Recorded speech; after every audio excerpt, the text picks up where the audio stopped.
Changer ton environnement, c'est changer ton cerveau. Si tu essaies de changer tes habitudes tout seul, tu n'y arriveras probablement pas.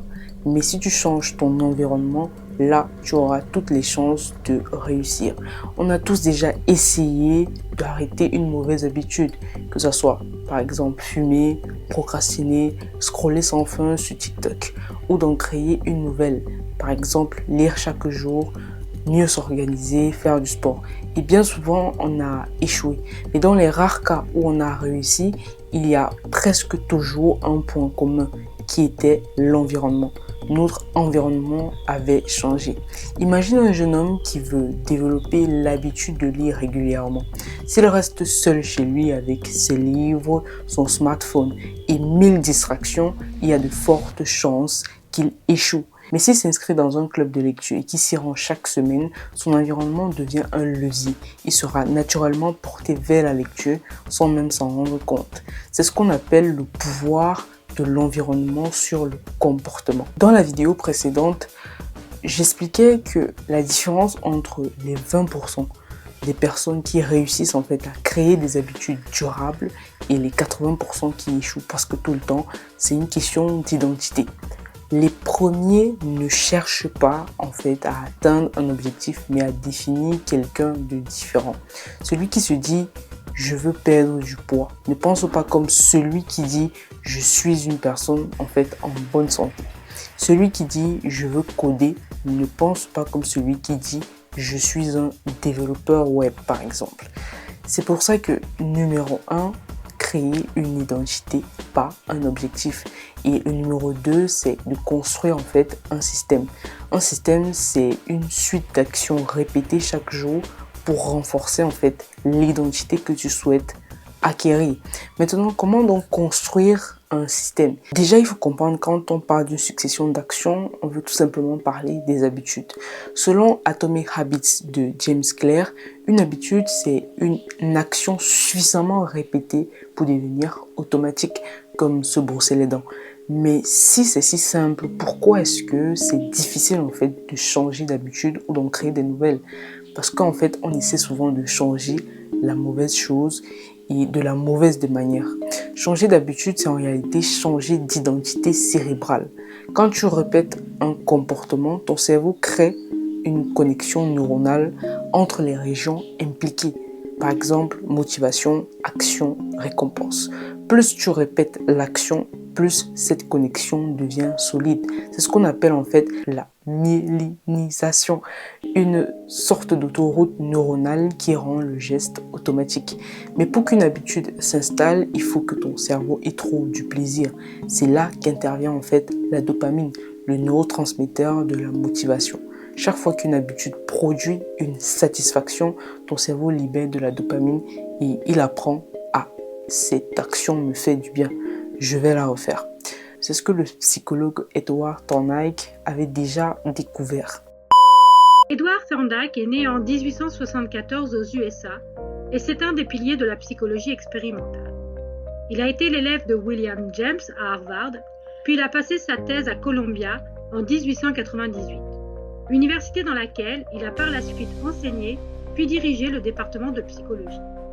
Il a orienté ses recherches sur l'intelligence animale, en se posant des questions du type: les animaux peuvent-ils apprendre? Leurs comportements sont-ils tous régis uniquement par des réflexes? S'ils peuvent apprendre, qu'est-ce qu'ils peuvent apprendre? Est-ce qu'ils peuvent apprendre en s'observant les uns les autres? Il a donc permis, grâce à toutes ces questions, l'émergence des sciences du comportement.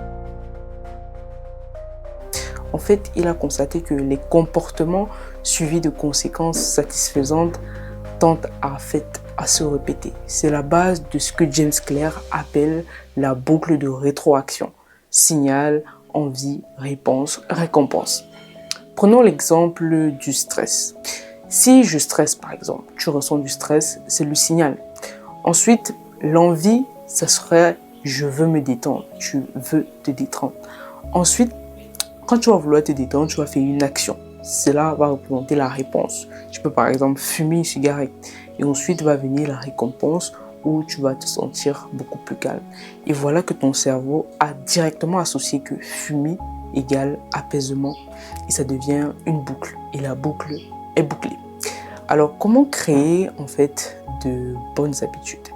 James Clear explique qu'il faut agir sur les 4 éléments de la boucle de rétroaction. Le signal qui consiste à stimuler en fait l'action à faire, on doit le rendre évident. Si tu veux lire chaque jour, laisse ton livre par exemple bien visible à côté de toi. Le deuxième élément sur lequel on va agir, c'est l'envie. Donc, on va devoir rendre l'action qu'on veut faire attractive. Par exemple, associer la lecture à une tasse de café qu'on aime. La troisième étape, ça sera d'agir sur la réponse. Rendre en fait l'action facile. Si tu veux faire plus de sport, commence en fait par faire 5 minutes de sport au lieu d'1 heure. Et le dernier point sur lequel on va agir, c'est la récompense. Rendre en fait l'action satisfaisante pour que notre cerveau comprenne que cette action égale satisfaction. Tout simplement. Et comment briser une mauvaise habitude? En fait, il faut faire l'inverse. Premièrement, on avait rendu le signal évident. Dans ce cas, il faut rendre le signal invisible. Si ton stress vient par exemple de ton téléphone, désactive les notifications. Le deuxième élément, on essayait de rendre l'action qu'on veut attractive. Ici, on va la rendre peu attractive. Regardez par exemple des documentaires sur les effets négatifs, peut-être sur le tabac ou je sais pas, la drogue, peut donner en fait cet effet d'une moindre attraction.